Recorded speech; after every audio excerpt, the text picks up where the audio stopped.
Hello and welcome to Witness. I'm Raghi Omar. Russia has waged a brutal war against Chechen separatists since the 1990s.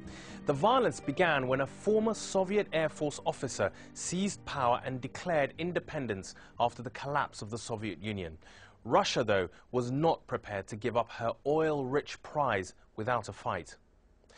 But what started as a nationalist independence movement soon became a rallying cry for Islamist militants around the world who wanted to establish an Islamic state in the North Caucasus. The separatists defeated the Russian army, but 4 years later, the Russians came back with a vengeance.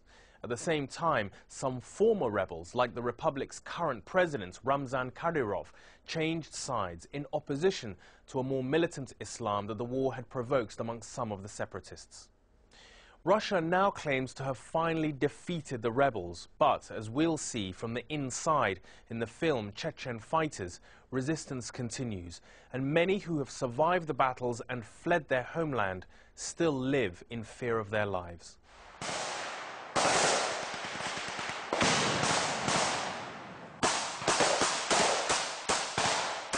This is my homeland, Chechnya. Most of the world has forgotten, but the war is still being fought there. I live in the UK now, but I used to be a fighter in the Chechen resistance against Russia. I can't tell you my name. I can't show you my face or my wounds. I can't even let you hear my voice, because I still have relatives in Chechnya, and I'm afraid of what the Russians might do to them if I reveal my identity. Spring is starting now in Britain, as it is in Chechnya. It reminds me of my country, the area where I grew up. Chechnya was a beautiful country, with so many hopes for the future. But they were destroyed, smashed.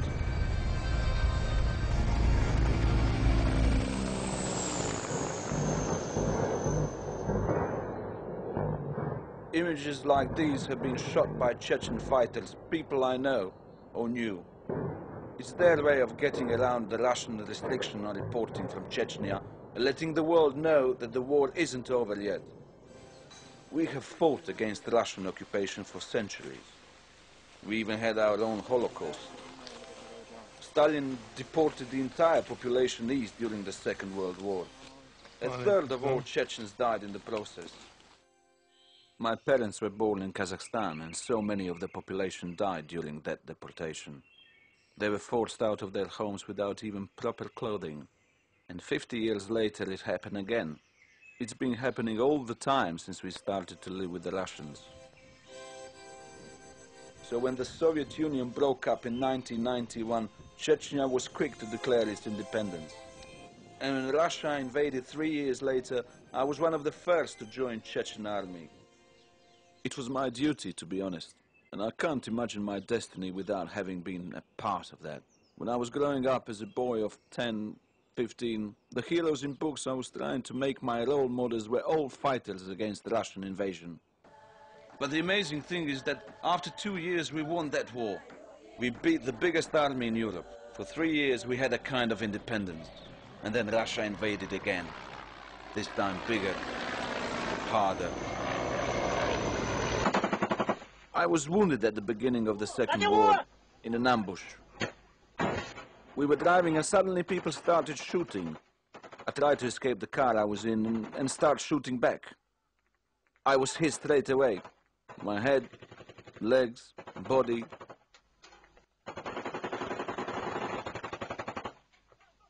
We were just going to check the way to see if it was safe for others to travel. It wasn't. Up to 200,000 people have been killed in the two wars. That's a fifth of our population. Russia now controls most of Chechnya, and Mr. Putin has declared mission accomplished. But he still keeps 50,000 troops in this small country, because the resistance fights on from its mountain strongholds. I'm on my way to meet another fighter. Because the Chechen community here is so small, he would be easy to identify, so I shall call him Cengiz. Like me, he has to hide his face and his voice. I met Cengiz during the First War. Salam alaikum. Alaikum salam. I was studying in Russia before the First War broke out. And when the war started, I left my studies and returned home. I always had good knowledge of our history from my father's stories, how our men would take up arms to defend the country against Russians. I was wounded at the beginning of the Second War and was taken out of Chechnya. I've been getting news from the Chechen resistance through tapes and messages. Cengiz fought with one group in the resistance. I fought in another. These are messages sent to me.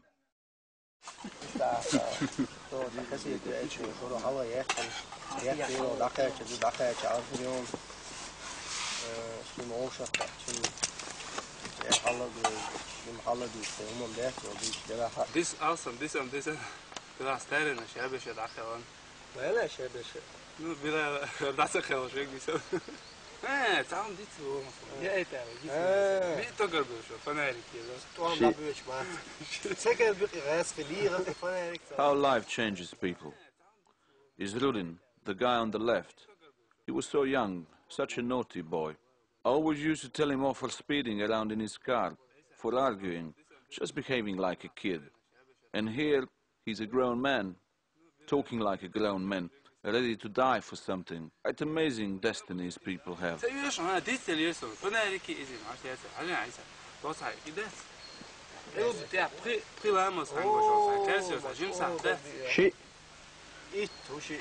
I sent them 10 watches in the end. Just before Izrudin was killed, he was captured. They put out his eyes, cut his nose and ears, broke every bone in his body. They wanted him to betray the resistance.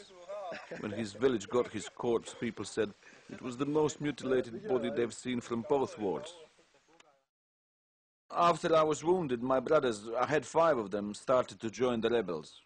One was killed without even participating in anything. He was taken away from his home. And we never heard about him again. That caused my other brothers, one after another, to join the resistance.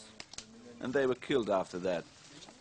When the third one died, I took away from that town the 2 youngest brothers just because I knew their attitude to what's going on would be the same, if not stronger. One of them decided to go back, and I couldn't stop him. He went back to Chechnya and he died. With my youngest brother, I managed to get him married. He was in love with a beautiful lady. And as soon as I found out, I decided that would be the way to keep him away from the war. I collected some money, and my friends helped me, and we arranged a kind of wedding ceremony. And now he lives with his wife and kid. He's got a son who was named after his older brother.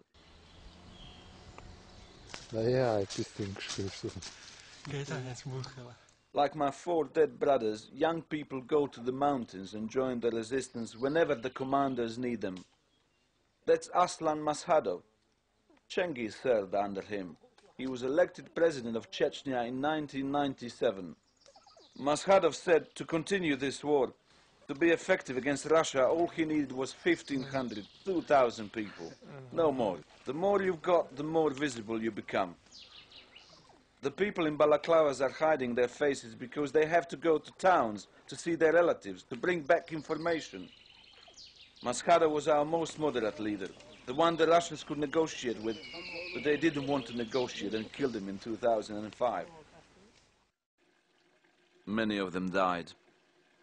I have so many memories of these people, who they were before the war and how they ended up. That's Muhammad Amin. He was a farmer. 12 members of his family have been killed. And that's Ahmad Abdurhanov. He was my commander.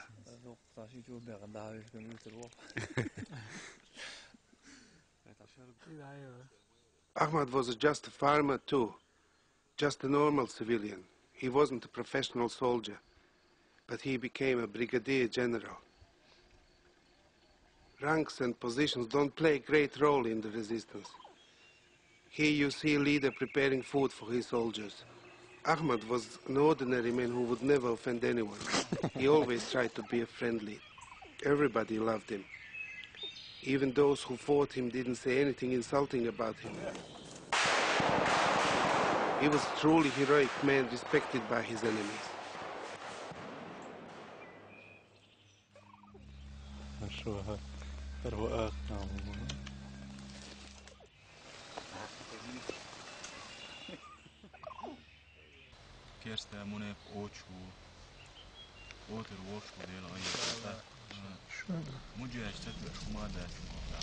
Before the war, for most people, religion was only important during weddings and funerals.